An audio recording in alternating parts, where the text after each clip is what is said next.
Game of Thrones tier list, ये मेरी experience या फिर मेरे कैरेक्टर अटैचमेंट के बेस पर मैं यहाँ पर अब गेम ऑफ थ्रोन्स के कैरेक्टर्स को टियर लिस्ट में डालने वाला हूँ। पहले टियर लिस्ट देखो तुम लोग क्या है, तो चलो शुरू करते हैं रैंक करना। मेरा सबसे पहला कैरेक्टर क्या आएगा? ओड्रिक बड़ा इनोसेंट सा कैरेक्टर था। द मोमेंट ये इंट्रोड्यूस हुआ and then I was like कि बस don't kill this guy, don't kill this guy. कि शो ऐसा ही चल रहा था, कभी नेड स्टार्क को मार दे रहे, कभी रोब स्टार्क को। तो आई वाज लाइक कि प्लीज़ इसको कुछ मत कर देना, ये काफ़ी इनोसेंट सा कैरेक्टर है। तो इसकी जाएगी दिल में जगह। ब्रियन के साथ रहता है क्या, जैसे ब्रियन की मदद करता है, ब्रियन के दिल में भी इसके लिए जगह बन जाती है। लेकिन आई स्टिल बिलीव कि शो में इसको ज़्यादा भाव दिया नहीं गया है एंड जितना इनोसेंट दिखाया गया है उस हिसाब से ये और ज़्यादा स्क्रीन टाइम और सिंपैथी डिजर्व करता था, लेकिन इसको मिली नहीं। सो पॉड्रिक दिल में जगह। क्या नाम था इसका? जॉन स्नो के चाचा का। ओके, इसका ज़्यादा कुछ दिखाया नहीं गया है।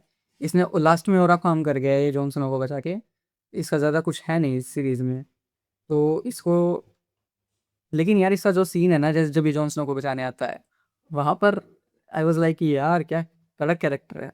लेकिन इसका ऐसे रैंक भी नहीं किया जा सकता क्योंकि ये 90% सीरीज से गायब है। एक इसका रोल बस फर्स्ट सीजन में है and then when he saves Jon Snow in the 6th और 7th सीजन आई गेस, वहाँ पर इसका रोल है। आई विल पुट दिस ठीक है या फिर बढ़िया है कैरेक्टर। तुम्हें क्या लगता है किसमें आना चाहिए? बढ़िया कैरेक्टर है या फिर बढ़िया तो तब बोलता है ना मैं इसको जब इसका कुछ ज़्यादा रोल होता। काम तो इसका बढ़िया रहा है। ठीक है, बढ़िया में डाल देते हैं इसको क्योंकि इसने जॉन स्नो को बचाया है यार, मेन कैरेक्टर को। एंड देन है Melisandre. Melisandre one of the most important character. ये डेफिनेटली दिल में जगह में अपनी जगह डिजर्व करती है। क्या क्या इसने सीन दिए हैं यार अकेली ने। पहले स्टैनिस के साथ, फिर बाद में जॉन स्नो को लाइन देने लग गई, जिसके पास भी जाती है उसको वश में कर लेती है। एंड इसका ओरा जो है करिज्मेटिक है, इसका करिज्मा आई बिलीव दिल में जगह में जाएगी ये। एंड पोड्रिक के आगे या फिर पीछे? डेफिनेटली पोड्रिक के आगे मेलिसांद्रे। वो किसको पसंद नहीं है यार मेलिसांद्रे। बस बिना नेकलेस वाली की बात मैं यहाँ पर नहीं कर रहा हूँ, नेकलेस वाली के साथ। एंड इसने जॉन स्नो को रिवाइव किया है एंड उसी वजह से हमें बहुत सारी बढ़िया चीज़ें देखने को मिली। ऑल्दो इसका एंड अच्छा नहीं हुआ, ये गायब हो जाती है। आई बिलीव इससे बेटर एंड इसका हो सकता था, लेकिन स्टिल उन्होंने ये पाथ चूज़ किया। ग्रे वॉर्म, हाँ ग्रे वॉर्म नाम है इसका। मुझे कुछ ज़्यादा ख़ास पसंद नहीं था जब इसने जॉन स्नो को बंदी बनाया। तब तो मुझे इस पर बहुत ज़्यादा गुस्सा आ रहा था। किस तरीके ये कर दिखा रहा था, भाई तेरी रानी नहीं है तो किस बात का इसको वो बना रखा है। इसने जॉन स्नो को जेल में डाल दिया। भाई कैसे जेल में? रानी ही नहीं है, कैसी जेल? जेल तो तब होगी ना जब रानी होगी। खुद राजा बनकर उधर बैठ गया।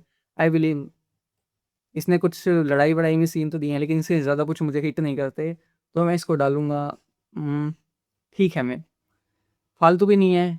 फालतू में क्योंकि इसने लड़ाइयों में पार्टिसिपेट किया है एंड खलीसी के साथ इसने बड़े रोल प्ले करे हैं। सो ठीक है।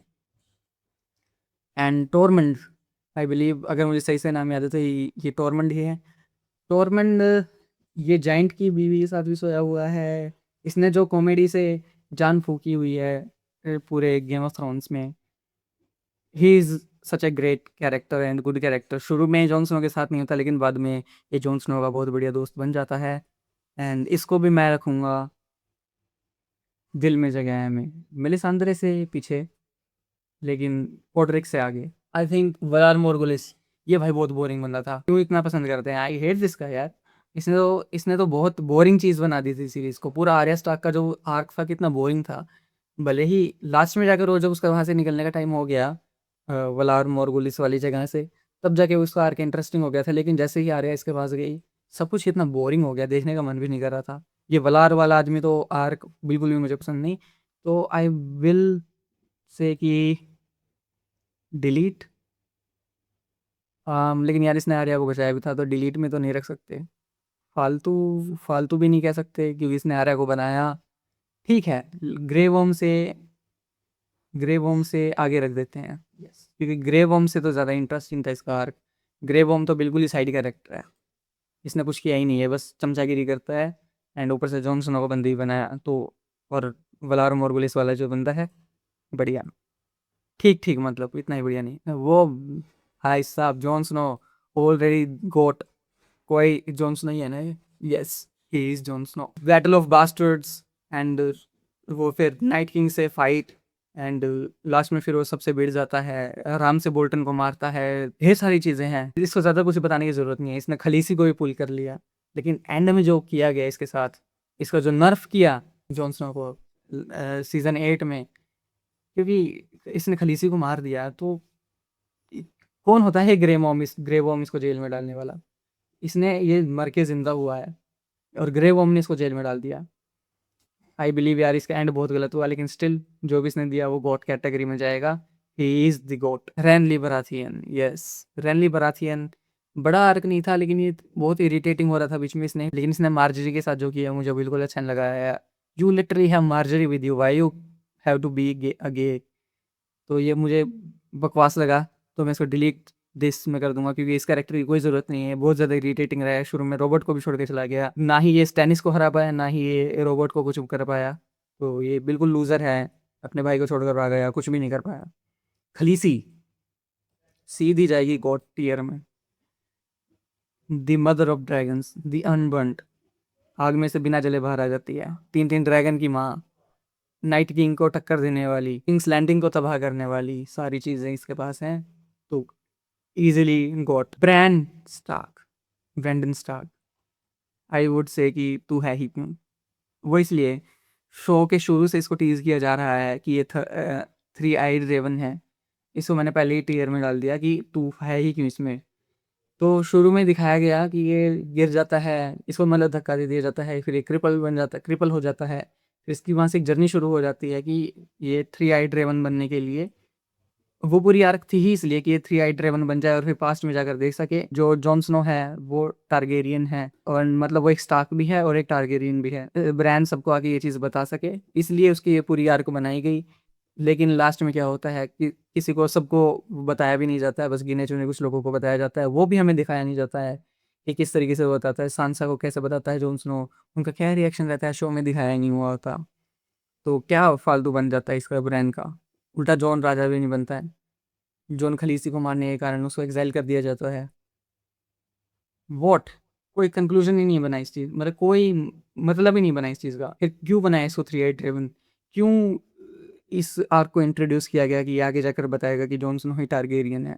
क्या निकाल दिया तुम लोगों ने टारगेरियन बताकर कि जॉन स्नो टारगेरियन है, एगन टारगेरियन है, so that's why useless arc, कुछ मतलब नहीं है। एज अ फिलर मैं इसको ब्रैंडन स्टार्क को मानता हूँ, एंड तू है ही क्यों। एंड देन कैटलीन स्टार्क, ये बहुत इरिटेटिंग बंदी थी यार, बहुत ही ज़्यादा, जैसे ये जॉन स्नो को ट्रीट करती थी, एंड रोब स्टार्क और ब्रैंडन स्टार्क को जो ये समझती थी, और अपने आप को बड़ी वो समझती थी कि मैं सब कुछ हूँ, मैं ये कर दूंगी वो कर दूंगी, कुछ नहीं पर कर पाई, अपने बेटे को और मरवा दिया रोब स्टार्क को, लास्ट में खुद मर भी गई। तो मैं इसको डालूंगा फालतू में, बिना बात, वहाँ पर बस इरिटेशन करने के लिए थी और चिल्लाने मिल्लाने के लिए थी, जॉन स्नो के ऊपर गुस्सा निकालने के लिए थी। एंड देन ये वो टीरियन के साथ जो बंदा है, क्या नाम है उसका, मैं भूल गया, नाम भूल गया मैं इसका, लेकिन ये बड़ा सही बंदा था, तो इसको मैं गोट में रखने की कोशिश सोच रहा हूँ, क्योंकि इसने हमें बहुत अच्छे मोमेंट्स दिए हैं, जैसे इसने बातें करी हैं।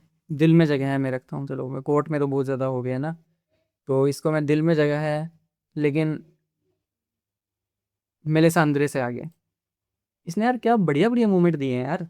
उधर ये सबसे पहले टीरियन लेनिस्टर के लिए लड़ता है, फिर ये जेमी लेनिस्टर को कितना बढ़िया ट्रेन करता है, उनकी जो केमिस्ट्री बनती है, फिर ये जो इनको तीनों का जो याराना बनता है, टीरियन, जेमी एंड ये क्या नाम, मैं इसका नाम कैसे भूल गया यार, तो जोरा, नहीं जोरा नहीं इसका नाम, तो इनका जो भी दोस्ती का बॉन्ड बनता है देखकर बहुत अच्छा लगता है, दिल में जगह है इसकी भी। ओलेना टायरल, इतनी ज़्यादा अच्छी नहीं लग रही थी मैं इसके जो भी सीन आते थे बात करने के, बकवास लगते थे मुझे, मैं बोर हो जाता था, मैं सोचता था कि कब इसके सारे सीन निकलेंगे, एंड बहुत बोर कर रही है ये। तो इसको मैं डालूंगा, ठीक है, मैं तो बिल्कुल नहीं डालूंगा मैं इसको, क्योंकि बहुत बहुत ज़्यादा बोरिंग थी ये, फालतू। डिलीट, डिलीट भी नहीं कर सकते क्योंकि इसने जॉफरी को मारा था, तो ओके फालतू में जाएगी ये। लेकिन क्या ये कैटलीन स्टार्क से ज़्यादा फालतू थी या फिर कम? हम्म, यार बहुत मुश्किल है ये तो।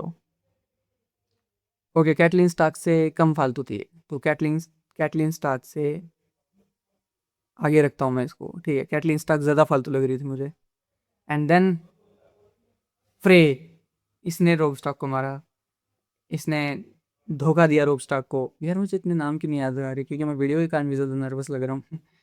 तो ये भी इसमें मुझे बहुत ज़्यादा गुस्सा आया था, लेकिन ये बहुत इंपॉर्टेंट कैरेक्टर है, तो मैं इसको रखूँगा, क्योंकि हरामी कैरेक्टर भी अच्छे हो सकते हैं यार, शो के पर्सपेक्टिव से देखें तो मैं इसको रखूँगा ठीक है मैं, लेकिन वलार मोर्गुलिस के आगे, वलार मोर्गुलिस से पहले, एंड क्या नाम है, ग्रे वर्म से आगे, तो इन दोनों के बीच में।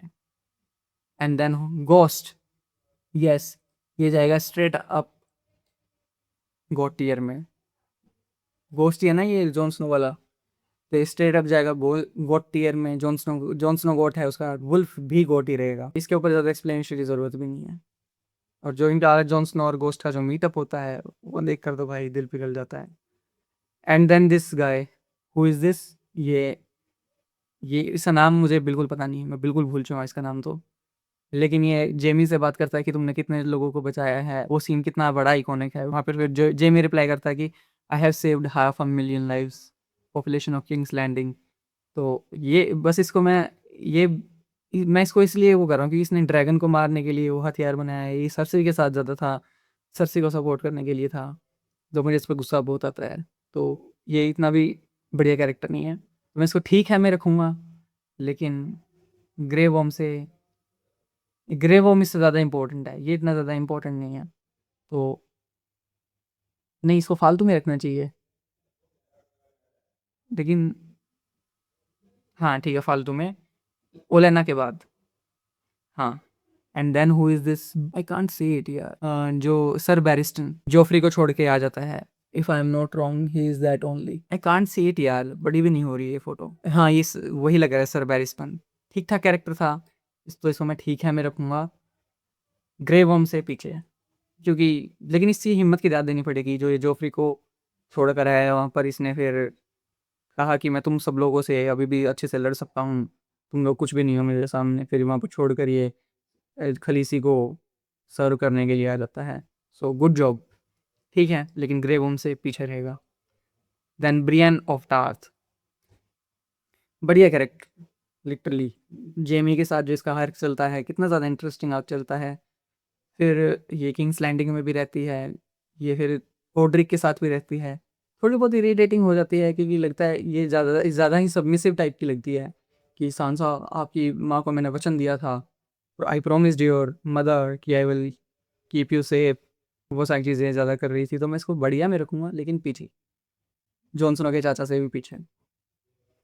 And then who is this, तो अभी भी बहुत सारे कैरेक्टर्स बचे हुए हैं, इनको मैं अगले पार्ट में रैंक करूँगा, एंड वीडियो बहुत ज़्यादा लंबी हो जाएगी, तो इसलिए यहाँ पर अभी इस पार्ट को मैं यहीं पर एंड करता हूँ। एंड तुम लोग बताओ, इतनी इस रैंकिंग से तुम लोग अग्री करते हो या नहीं। अगली रैंकिंग इसको ही हम कंटिन्यू करने वाले हैं कल वाली वीडियो में, तो उसके लिए कर लो चैनल को सब्सक्राइब, क्योंकि हम यहाँ पर ऐसी बातें करते रहते हैं। और हाँ, अपने पर्सपेक्टिव को पकड़ो, बाकी सब ऐसे ही चलता रहेगा।